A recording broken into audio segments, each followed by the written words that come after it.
we must strengthen multi-party in our country. If you are elected on a particular party's ticket or a coalition, you actually are basically confined to serve that party for that 5 years mandate. If in the middle of that period you feel dissatisfied with that party, they want to cross the floor, then of course it is your democratic right. But the rules have been that you resign, you go back to the electorate and seek a fresh mandate from the electorate. This is what we are saying. So we are saying those members who don't want to be in ODM are free. They have their democratic right to move to wherever they want to move. But allow us and our supporters an opportunity to test your popularity. Let us then also have another candidate to replace you. Next. My name is David Muthoka from KTN. And yesterday you released a dossier on the G2G deal, oil deal that the government is in, and you termed it as a grand scam. Hours later, the government, through the energy minister and the majority leader, came out to say that the deal is above board, and even saying that what you presented to Kenyans was hot air and nothing but cheap propaganda. Do you still believe that the government and that G2G deal is a grand scam? Elaborate and maybe offer a response to what the leaders had to say over your dossier.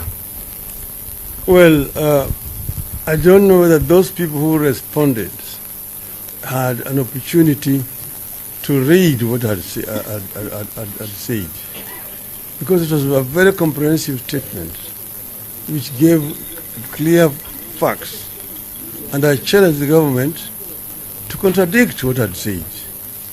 These other ones basically just talk and say hot air. I don't know which hot air, where that guy is coming from. And this is supposed to be majority leader of government.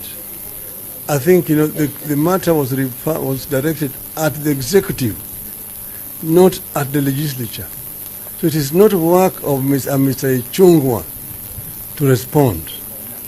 I directed it to specific people. But be that as it may, we'll show him some political etiquette. The issues are raised, and they're still valid. I want the government to show the memorandum of understanding that they've signed between the government of the Republic of Kenya and the government of the Kingdom of Saudi Arabia and the government of the United Arab Emirates.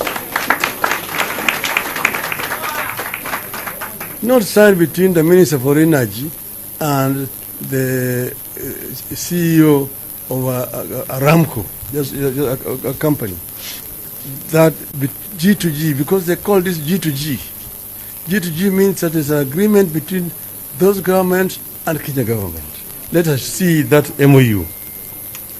2, let them also show us tax returns which as a result of this importation of this oil, how much tax has been paid by these companies, these shadowy companies that have been appointed to handle this cargo, this deal. Okay? And then show us also supplier purchase agreement. Let us see that. Then tell us why EPRA boss, Amisa Kipto, was involved in the negotiations of these contracts, yet he is the one also who is here fixing prices. If that is not corruption, I don't know what corruption is. Those are very valid questions that I want this government to answer. Thank you. Your Excellency, with your indulgence, we have 2 questions, then we wind up the session. I'm Chris Owino from Ramogi TV. I've got 2 questions. The first question, Are you considering taking any action against the governor of Turkana who has